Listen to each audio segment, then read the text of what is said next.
This episode of SESSLER'S Something is brought to you by Full Sail University. All right, SESSLER'S Something. Last week. Wild week with the Nintendo and the horrible things that are happening with the layoffs over at EA.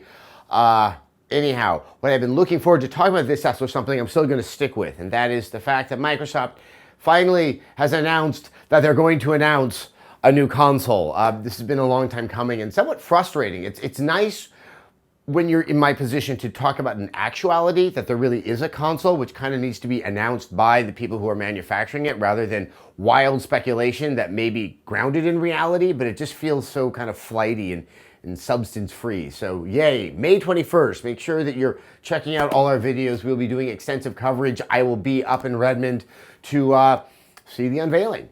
With that in mind, let's wildly speculate about what I would like to see come from Microsoft.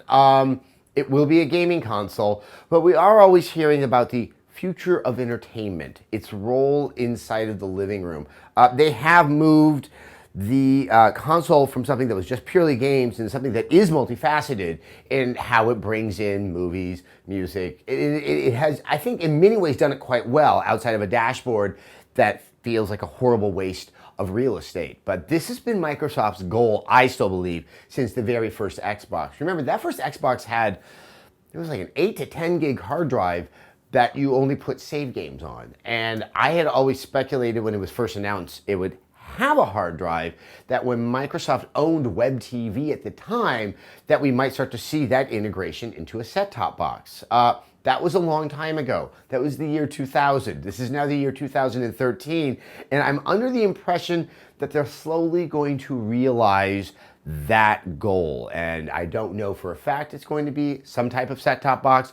The rumor mill is filled with that, and there's no reason to dispute it. It's a reasonable objective for Microsoft, and it could have some rather significant impacts, not on games, but on the cable industry and their monopolies on various regions, something I've always found to be very, very frustrating. What happens there could be very, very exciting, but what does it mean to games? I think this is the crux of it.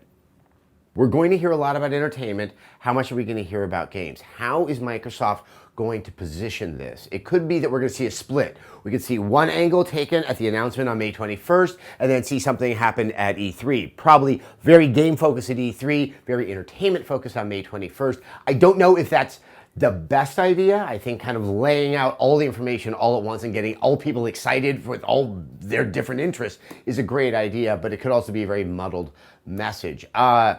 I do see some concern if the game aspect is too heavily downplayed. It's a new piece of technology. It could be heavily subsidized and come in at this rumored $200 or $300 price tag, which, while attractive, I still don't necessarily see the casual gamer who's interested in new media consumption buying it right out of the box. Those early adopters are the core people, the big enthusiasts, and those tend to be gamers. And I'm hoping that we're going to see Microsoft serve that gaming interest first and foremost, with the idea that a year, 2 years down the line, you're going to see people who want to use the Xbox in different ways start to adopt it, start to bring it into their homes. I think Sony was very shrewd in anticipating that Microsoft might go very broad-based with their console, that Sony decided to hone in on the games, and the games specifically because they anticipate that will be the primary interest when it launches, ideally in November. Having said that, the other question I have for Microsoft is, what about the games? Sony has a very strong internal studio lineup, and you get those unique games that help give a definition to the console. Microsoft once had that, but it seems to have been whittled away. They have 343 Industries, they have Lionhead, they have the Forza team, but even collectively, you don't get that sense of definition, that distinction that makes Microsoft a certain type of personality or a certain type of console that attracts a certain type of gamer.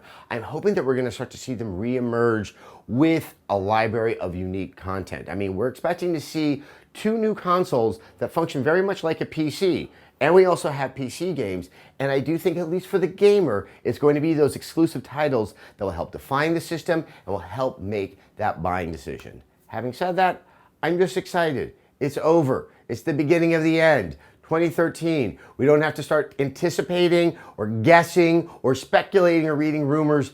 Facts. We're about to have facts. All right, before we get to a question, let's thank our sponsor this week, which is Full Sail University. You love to play video games, but have you thought of creating them? Whether you're interested in programming, art, animation, story creation, or even producing games, there's a game degree program at Full Sail University to fit your needs. Full Sail grads have worked on titles such as Red Dead Redemption, the Call of Duty series, and more. If you're looking for an online program, Full Sail's Game Art and Game Design Bachelor's degree programs utilize Full Sail's immersive education platform, giving you the ability to earn your degree from anywhere in the world. Go to fullsail.edu/Sessler to learn more. All right, our question this week comes from bovinicide. I guess that's the act of killing a cow, practiced on ranches frequently. I'm glad your sponsorship by Deep Silver this week did not force your hand into writing a positive review for it being Dead Island Riptide. That being said, do you see sponsorship as an ongoing problem for game reviewers? I don't think I've ever seen a game site or magazine, RIP print media, that does not have advertising that creates a conflict of interest. Newspapers and non-gaming magazines like Forbes don't seem to have that issue from what I have seen. Thank you very much. Bovinicide. Yes, we had a sponsorship from a game company, and it happened to be during the same week that game came out, and our review was up, and our review was a 2 out of 5, and we did the sponsorship. So hopefully you guys understand there wasn't a conflict there. No one is coming to tell us what to do. As for this sense of conflict of interest, take a step back. As you cite kind of Forbes, it's really a finance-based magazine. They do take advertising from financial institutions. It's very, very common at a gaming website, in an automotive magazine, that they are taking advertising from the very industry they cover because they are delivering eyeballs that are interested in that very subject matter. This is a common practice that predates games media. I understand where the anxiety comes from, but it seems to also be founded in this strange paranoia that seems to surround the gaming press. I cannot say that there is no pressure that may come at different outlets. I haven't worked there. I have heard stories, but I have not heard stories like this for over a decade. It's something we're very, very sensitive to.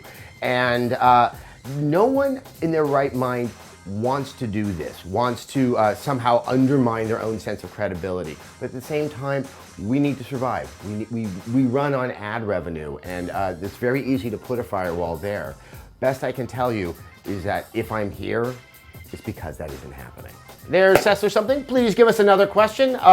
Okay, last time I said maybe something will happen in the gaming industry in the next week. Enough has happened. So let's just have like maybe a small thing, a dabble of interest. That way, maybe we can all breathe a little easier.